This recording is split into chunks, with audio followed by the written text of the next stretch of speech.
Hello everyone, welcome back to my channel.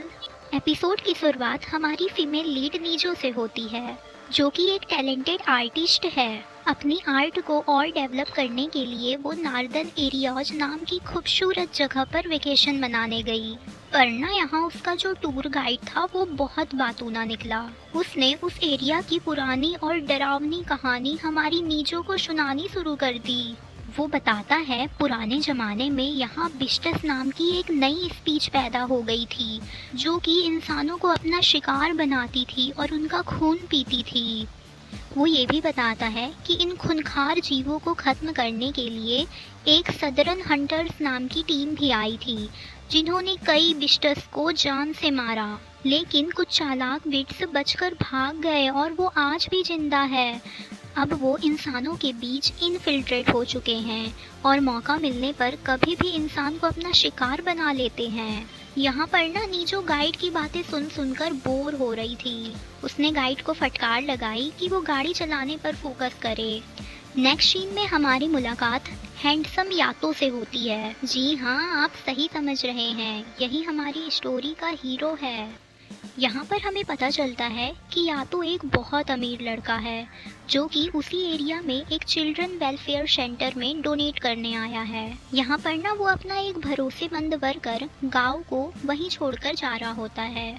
लेकिन ये गांव ना कोई नॉर्मल इंसान नहीं है। जब उसके पास एक चोट लगा हुआ आदमी आकर खड़ा हो गया, तो उसकी ब्लड की स्मेल आते ही गांव के अंदर अजीब से जंगली इमोशंस भड़कने लगे। तभी यातो ने उस आदमी को उससे दूर कर दिया। मतलब कि गांव इंसान नहीं बल्कि एक खूंखार बिस्ट है। यहाँ पर ना हम एक चीज नोटिस करते हैं, यातो को उस पर शक है, इसलिए वो झूठ मूठ का बहाना बनाकर वहाँ से चले गया। मगर ना हमें यहाँ पता चलता है इनफैक्ट वो गांव पर नजर रखने के लिए यहाँ छिपा हुआ है। नेक्स्ट सीन में हमें नीजो को दिखाया जाता है, जिसको उसके असिस्टेंट का कॉल आया हुआ था।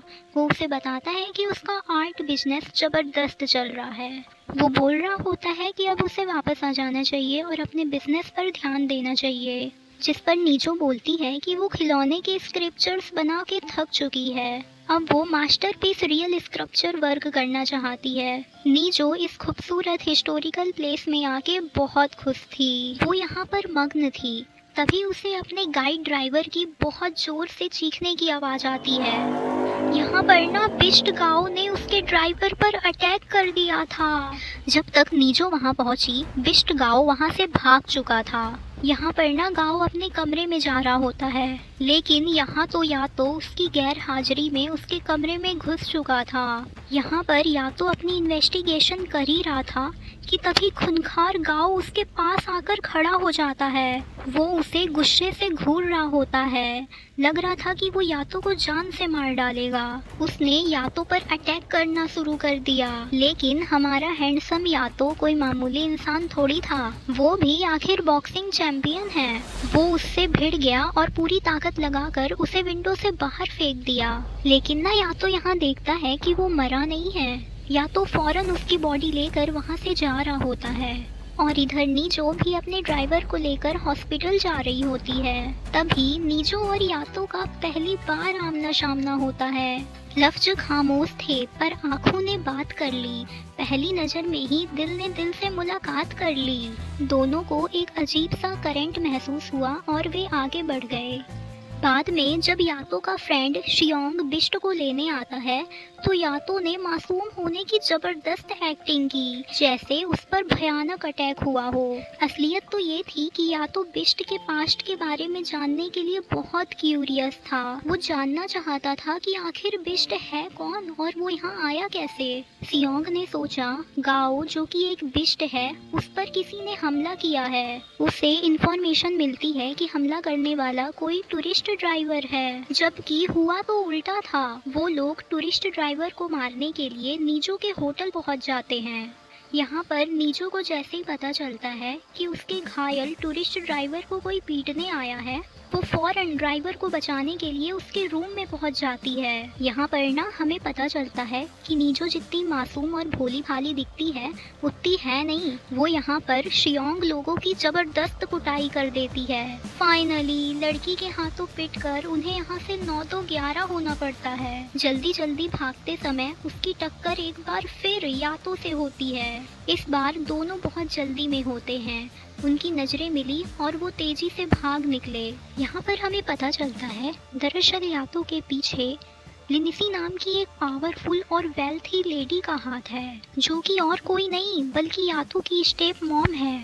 वो बहुत रहस्यमयी और डरावनी किस्म की औरत है। लिनिसी ने अपने पास एक यंग और खूबसूरत लड़की को रखा हुआ था, जिसे वो एक कैदी की तरह ट्रीट करती थी। वो उसे ज़बरदस्ती बहुत सारा मीट खाने के लिए फोर्स कर रही होती है। लिनिसी को जैसे ही पता चलता है कि खूंखार गाओ घायल है और यहाँ तक कि यातो को भी उसके बारे में भनक हो गई है, तो वो बहुत परेशान हो जाती है। लिनिसी के लिए यातो बहुत ही स्पेशल पर्सन है। अब वो क्यों स्पेशल है हमें आगे पता चलेगा।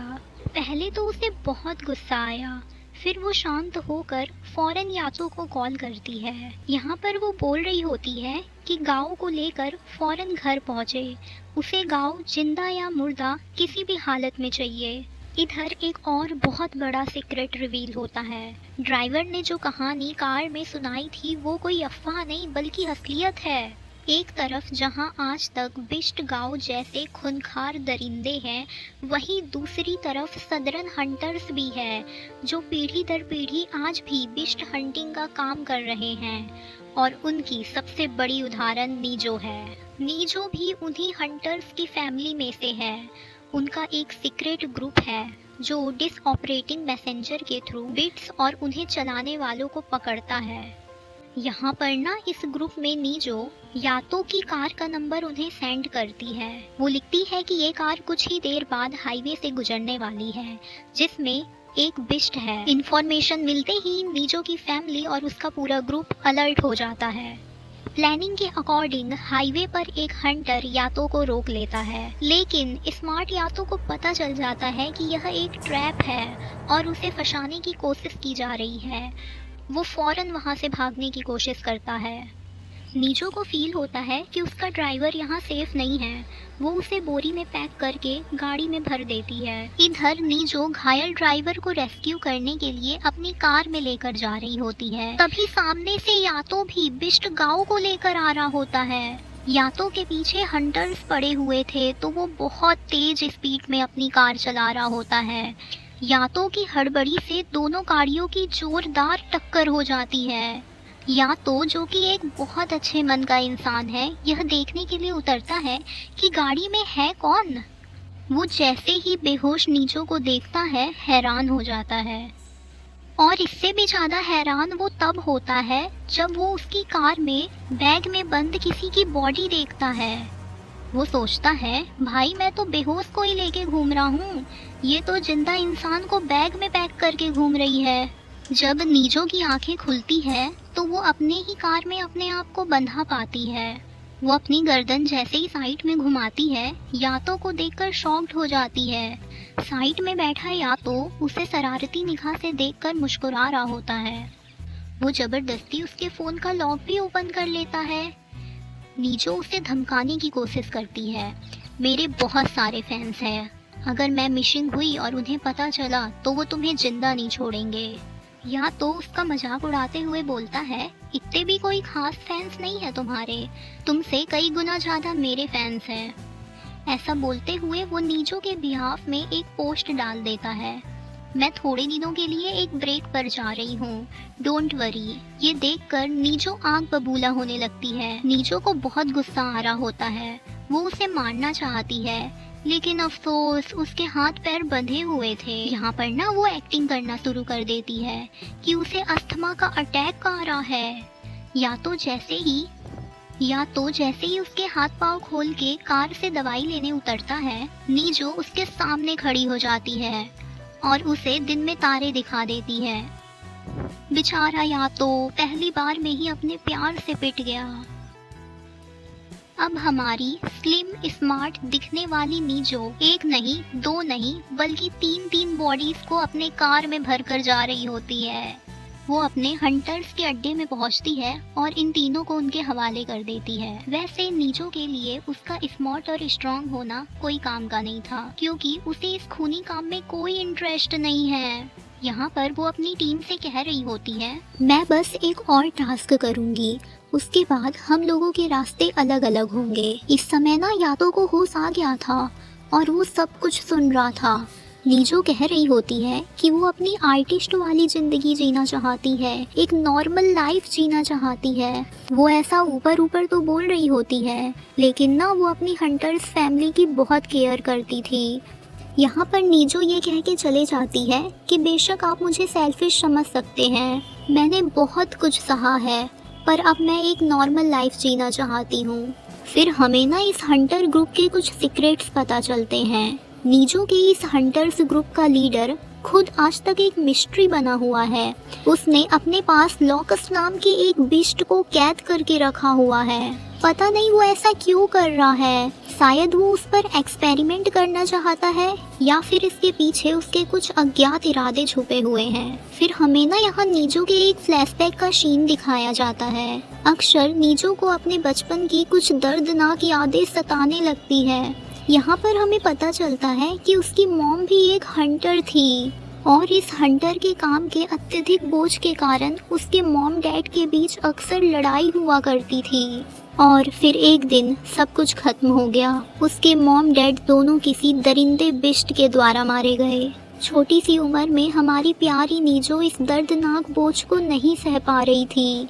यहाँ तक कि उसके रिश्तेदार भी उसे बर्डन समझने लगे थे। और फिर वही हुआ जिसका डर था, उसे एक चिल्ड्रन वेलफेयर सेंटर में भेज दिया गया। उसकी मुलाकात श्यामसी से हुई, जो उससे उम्र में थोड़ा सा ही बड़ा था। यहाँ पर ना उन दोनों के बीच अच्छी खासी दोस्ती क्रिएट हो जाती है। इस खतरनाक दुनिया में रहते रहते वे दोनों एक दूसरे को समझने लगे थे और उनकी बचपन में ही गहरी दोस्ती हो गई। यहाँ पर ना एक ट्विस्ट था, श्यामसी हंट्स की फैमिली से बिलोंग करता था, जबकि नीजो ब्लेड्स की फैमिली से बिलोंग करती थी। और ब्लेड्स की फैमिली पारंपरिक रूप से हंट्स की फैमिली से कई ज़्यादा सुपीरियर होती है। लेकिन हंटर्स के चीफ ने ऑर्डर किया कि हंटर्स अपने बच्चों को यूं ही नहीं छोड़ सकते। चीफ के ऑर्डर पर नीजो को फौरन वहां से लाया गया और माँ के पुराने कलीग्स के साथ हंटिंग ट्रेनिंग के लिए भेजा गया। अपनी सुपीरियर ब्लड लाइन और ट्रेनिंग के बावजूद नीजो अब इस ज़िंदगी से तंग आ चुकी थी। वह अपने साथियों को बार बार मरते हुए नहीं देख सकती थी। बलिदान का यह सिलसिला अब उसे स्वीकार नहीं था। उसने फैसला किया कि अब वो नॉर्मल ज़िंदगी जिएगी, इसलिए उसने खुद के लिए एक आज़ादी का टारगेट सेट किया। बस एक आखिरी टास्क और उसके बाद मैं आज़ाद होंगी। नेक्स्ट सीन में हमें यातो को दिखाया जाता है, जो कि हंटर्स की कैद में था। हंटर्स को लग रहा था कि ये भी उन खूंखार प्राणियों से मिला हुआ है, लेकिन बेचारा यातो, वो तो इस बात से भी अनजान था कि उसे यहाँ लाया क्यों गया है। यातो, जो कि देखने में बड़ा ही मासूम और रिच लड़का लगता था, अंदर से उतना ही स्ट्रॉन्ग था। यहाँ तक कि ठंडे टार्चर का भी उस पर कोई असर नहीं पड़ा। जहाँ हंटर्स उससे सुराग उगलवाना चाहते थे, वहीं वो उल्टा उनसे ऐसे सवाल पूछता कि उनका दिमाग घूम जाता। हंटर्स ने बहुत कोशिश की, लेकिन उन्हें यातो से कुछ पता नहीं चला।